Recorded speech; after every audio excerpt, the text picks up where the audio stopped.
सादर प्रणाम। मैं नीरजा चौधरी।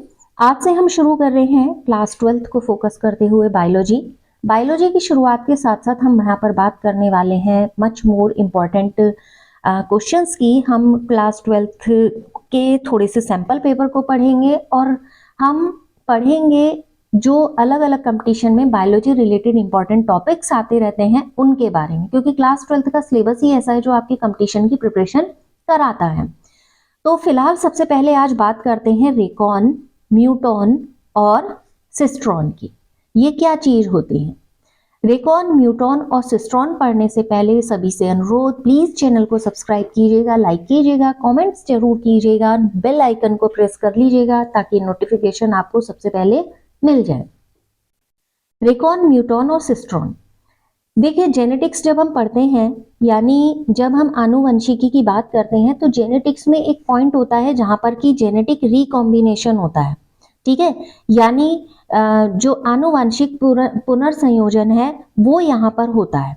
ठीक है, इस आनुवंशिक पुनर्संयोजन के लिए, यानी कि एक ऐसी यूनिट होती है जो रिकॉम्बिनेशन के लिए जिम्मेदार होती है, या जो रिकॉम्बिनेशन होता है उस स्मॉलेस्ट यूनिट को हम क्या बोलते हैं? रेकॉन बोलते हैं। ठीक है, अगर ऐसे कहूं तो as in a definition in one line, in genetics a recon is the smallest unit of genetic recombination. तो रेकॉन क्या हुआ? जेनेटिक्स में रिकॉम्बिनेशन की स्मॉलेस्ट यानी कि सबसे छोटी इकाई हुई। क्लियर हो गया?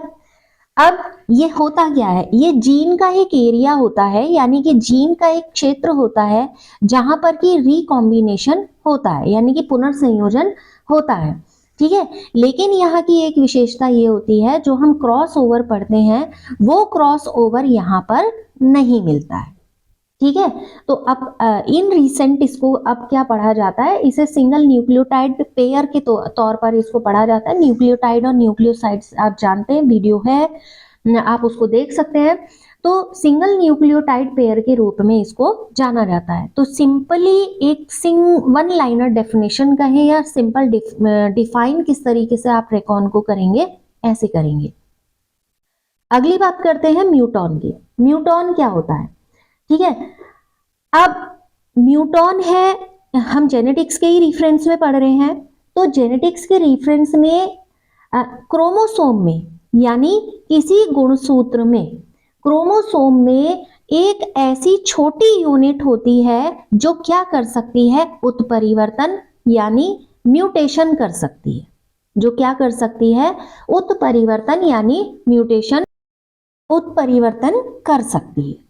ठीक है, तो अगर वन लाइन में इसको डिफाइन करें, यानी वन लाइन में अगर इसकी डेफिनेशन कहूं मैं, तो इन जेनेटिक्स लिख देती हूं मैं इसको, इन जेनेटिक्स म्यूटेशन, या म्यूटेशन तो नहीं पढ़ रहे हैं, हम म्यूटॉन पढ़ रहे हैं। ठीक है, muton is the smallest unit in chromosome that can be changed by mutation। क्या है? In genetics muton is the smallest unit in chromosome. Chromosome की स्मॉलेस्ट यूनिट है that can be change by mutation, जिसे mutation के through क्या किया जा सकता है? चेंज किया जा सकता है। ठीक है, यानी कि जो म्यूटेशन के थ्रू चेंज हो जाती है तो उसको क्या बोला जाता है? ऐसी स्मॉलेस्ट यूनिट को म्यूटॉन बोला जाता है। अब प्रोकैरियोट्स की बात करें, प्रोकैरियोट्स में क्या होता है? जो प्रोकैरियोटिक सेल होती हैं, इनमें जो म्यूटॉन होते हैं, ये म्यूटॉन एक्सॉन्स के बने हुए होते हैं। एक्सॉन यानी क्या होते हैं? एक तरीके के कोडिंग सेगमेंट्स होते हैं, यानी कि जिनमें कोड होगा, ऐसे कुछ भाग होते हैं जिनको हम बोलते हैं एक्सॉन्स। ठीक है, तो अगर यूकैरियोट्स में बात करें तो क्या होते हैं? यूकैरियोट में ये एक्सॉन के भी बने हुए होते हैं और ये किसके?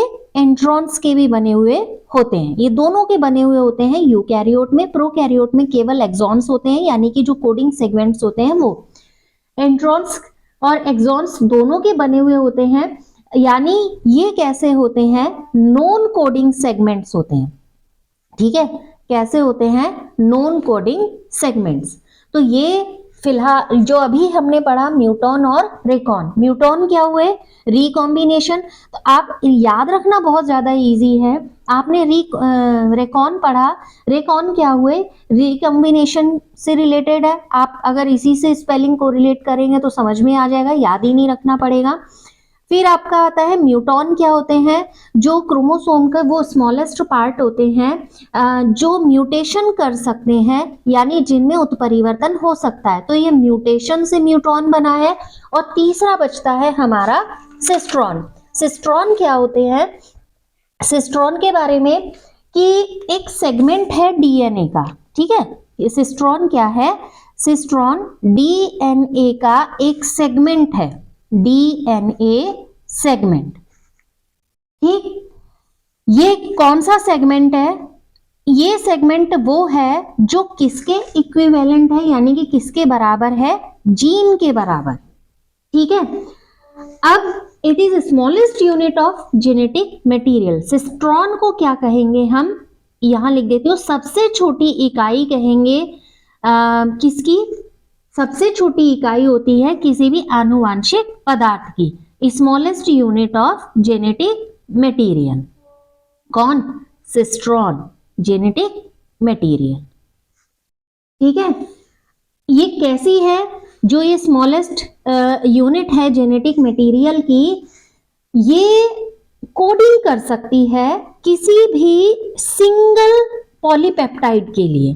क्या करेगी ये यूनिट किसी भी सिंगल पॉलीपेप्टाइड के लिए कोडिंग का काम कर सकती है। ठीक है, मैं यहां शॉर्ट में लिख दे रही हूं, इट कैन बी कोडिंग। ठीक है, ये एक कोड जेनरेट करेगी, यानी कि कोड बनाएगी, और वो कोड किसके लिए बनाएगी, सिंगल पॉलीपेप्टाइड के लिए बनाएगी। ठीक है, अब जेनेटिक्स में क्या होता है, इसका जो भी जेनेटिक मटेरियल है, यानी कि जितनी भी जेनेटिक इंफॉर्मेशन है, इस जेनेटिक इंफॉर्मेशन के लिए ये वाली सिस्ट्रॉन क्या करता है, एक ट्रांसमीटर की तरीके से काम करता है। ठीक है, ट्रांसमीटर के तरीके से काम करेगा। अगर सिस्ट्रॉन की बात करें तो डीएनए जो प्रोकैरियोट का होता है उसमें भी सिस्ट्रॉन प्रेजेंट होता है, और जो यूकैरियोट का डीएनए होता है उसमें भी सिस्ट्रॉन प्रेजेंट होता है। ठीक है, ये सिस्ट्रॉन्स होते क्या है, सिस्ट्रॉन्स एक तरीके के न्यूक्लियोटाइड सीक्वेंस है, न्यूक्लियोटाइड सीक्वेंस है। ये न्यूक्लियोटाइड सीक्वेंस क्या काम करते हैं, जो एक फंक्शनल प्रोटीन के, ध्यान दीजिएगा, जो कार्यात्मक प्रोटीन जिसको बोलते हैं, एक फंक्शनल प्रोटीन के पॉलीपेप्टाइड सीक्वेंस का, हमने यहां पर अभी यही पढ़ा ना, पॉलीपेप्टाइड को ये क्या कर सकते हैं, कोड कर सकते हैं। तो ये प्रोटीन का जो सिंथेसिस हो रहा है, यानी कि जो फंक्शनल प्रोटीन है उसके पॉलीपेप्टाइड का जो सीक्वेंस बनेगा, उस सीक्वेंस का ये सिंथेसिस यानी संश्लेषण कर सकते हैं या करते हैं। तो ये है सिस्ट्रॉन के बारे में। सिस्ट्रॉन क्या हुए, डीएनए सेगमेंट हुए जो इक्विवेलेंट है जीन के, स्मॉलेस्ट यूनिट है जेनेटिक मटेरियल की, सिंगल पॉलीपेप्टाइड को कोड कर सकते हैं, जेनेटिक इंफॉर्मेशन के लिए ट्रांसमीटर के तरीके से काम करते हैं, दोनों में प्रेजेंट है, प्रोकैरियोट्स एंड यूकैरियोट्स में।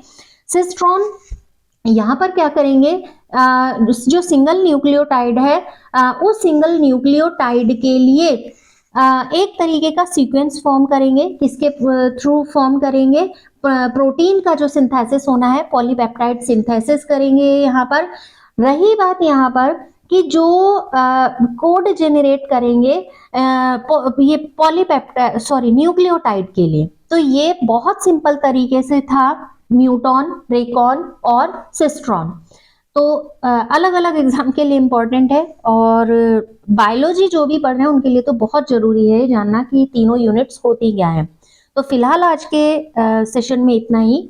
नेक्स्ट वीडियो में जल्दी मिलेंगे। आप लगातार साथ बने रहे। इन्हीं अपेक्षाओं के साथ आप सभी का बहुत बहुत धन्यवाद।